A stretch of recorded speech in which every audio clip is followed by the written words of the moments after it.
you know, if I ask people what the Pythagorean theorem is, they'll say, oh, it's a squared plus b squared equals c squared. And I'm like, okay, great, but what you got to know what the a, b, and c stand for. Like I used to say when I taught geometry, it's leg squared plus leg squared equals hypotenuse squared, so we just remember what it means. So this side and the angle have to be on opposite sides of the formula. All right, so when are the cases where we would use this? This is used basically when you have at least two sides, okay? So we have for side, angle, side, or side, side, side.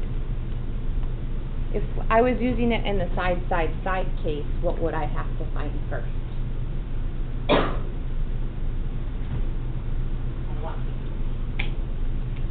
I give you the three sides, what are you going to have to find first? Yeah. Okay, so let's do one with the side, angle, side case, and then we'll do one with the side, side case.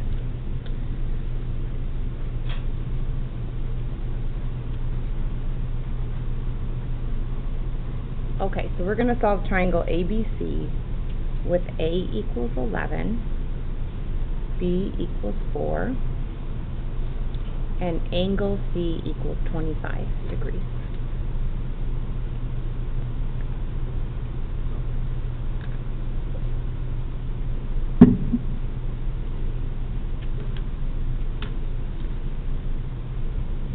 Okay, so then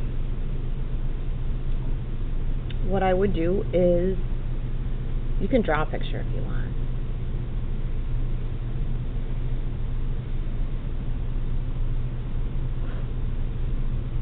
Should I put the easier?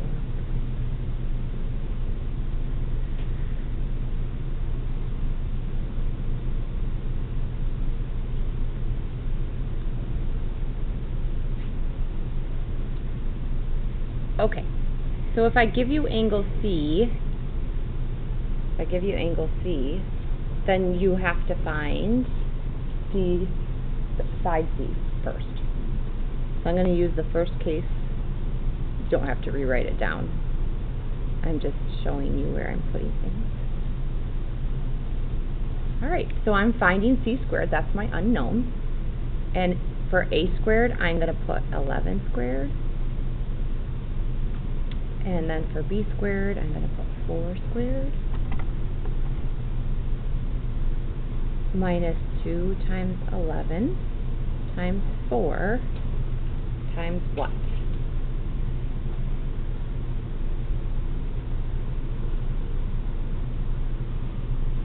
Cosine of 25 degrees? Yeah, I did say cosine of what, but nobody answered, so I just answered my own question.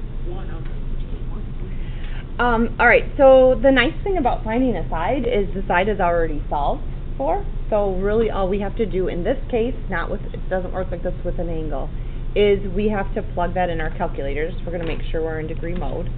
And this is going to give us C squared.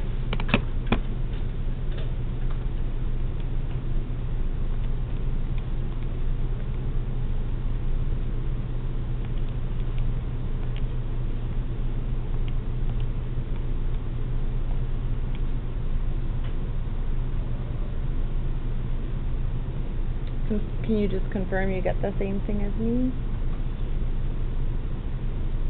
And so then I'm going to need to take the square root of that answer.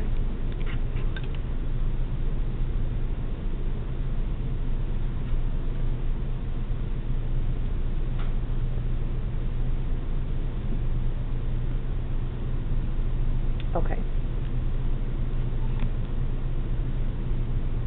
So then sometimes people will ask me, well, can I use, because then if I have the other side, could I use law of sines to find another angle? And you have to be really careful that it's just not the ambiguous case, but you could. But since we're in the section of law of cosines, I think I'm going to just show you how you find an angle using law of cosines. So we found side C. We now know all of the sides of the triangle. Aiden, Which other angle would you like to find first?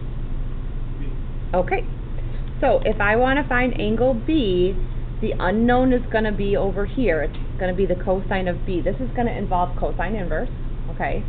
What that means is what I have to put over here is side B. So what is side B? 4. So I'm going to put 4 over here. Remember, I just found my other two sides. So that's going to equal 11 squared plus 7.566 squared minus 2 times 11 times 7.566 times the cosine of B.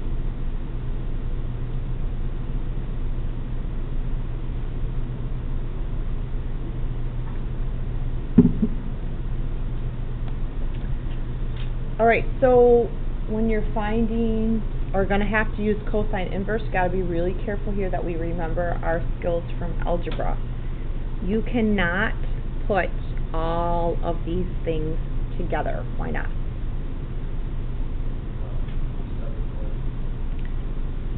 These are separated by addition, and do they have a cosine B after them?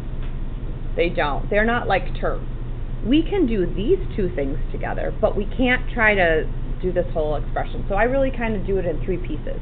I simplify this piece right here, these two things, and these two things, and then I do, I solve and use some cosine inverse. So what is 4 squared? 16. All right, let's do this part. 11 squared plus 7.566 squared.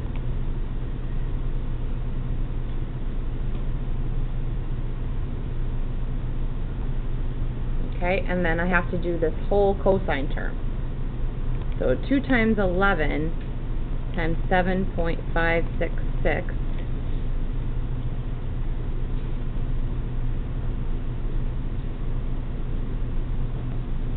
okay. So if we're trying to get cosine of B alone, because in order to use cosine inverse, that's what you're going to have to do, what would I do first?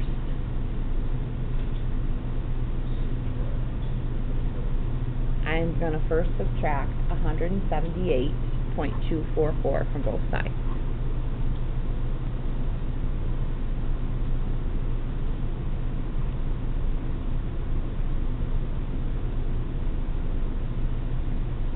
So I do that.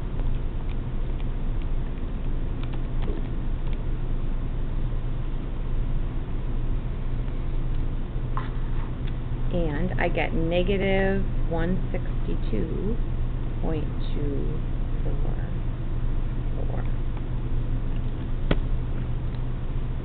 Okay.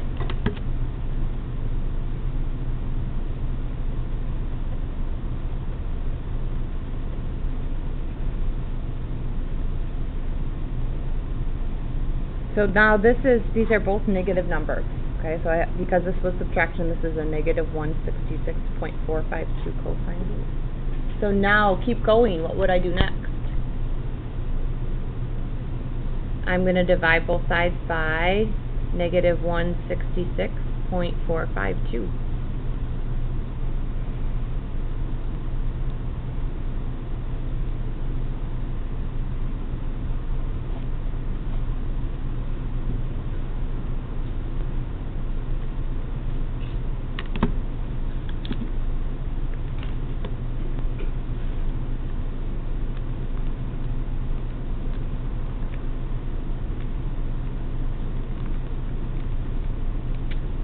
I get 0.9747-ish. Okay, so now that's not what angle B is, that's what the cosine of angle B is. So what's our last step? Cosine inverse of that. And I'm going to just store it in my calculator.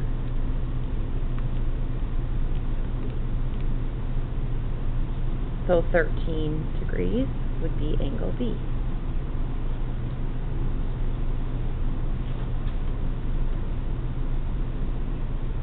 Okay, And then finally, once now I found a side and an angle, I could find the remaining angle by just subtracting from 180.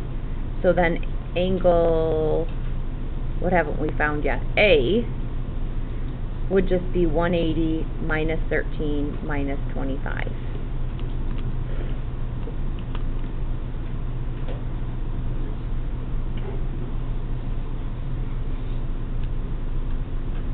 Okay.